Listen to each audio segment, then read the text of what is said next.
আমাদের স্পষ্ট বক্তব্য, দুর্নীতি তোমাকে লাল কার্ড, সন্ত্রাস তোমাকে একেবারেই কালো কার্ড, অবিচার তোমার জায়গায় সমাজে হবে না। একটা দুর্নীতিমুক্ত, সামাজিক সুবিচারে পরিপূর্ণ, একটা ভারসাম্যপূর্ণ অর্থনীতির দেশ হিসাবে বুক চিতিয়ে যুদ্ধ করা যুবকদের হাতে তাদের মেধার মূল্যায়ন করে তাদেরকে দেশ গঠনে তাদেরকে কাজে লাগানোর সেই পরিকল্পনা নিয়ে আগাচ্ছে বাংলাদেশ জামাত ইসলামী।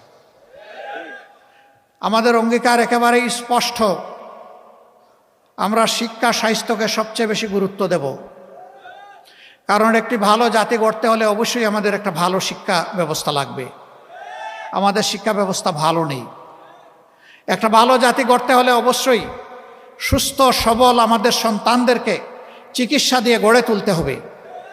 আমাদের স্বাস্থ্য ব্যবস্থা সেরকমটা নয়, ভঙ্গুর স্বাস্থ্য ব্যবস্থা। আমাদের দ্বিতীয় অগ্রাধিকার হচ্ছে দুর্নীতির বিরুদ্ধে আমাদের লড়াই। আল্লাহ ক্ষমতায় কারে নিবে না নিবে উই ডোন্ট নো। এই অ্যালটমেন্ট আসবে ইনশাআল্লাহ আসমান থেকে। আমরা বাংলাদেশের জনগণের রায় পেয়ে এই দেশ পরিচালনার দায়িত্ব পাই কিংবা না পাই, দুর্নীতি মাটিতে নেমে না আসা পর্যন্ত আমাদের লড়াই চলবে ইনশাআল্লাহ। আমরা থামবো না, কেউ আমাদেরকে থামাতে পারবে না।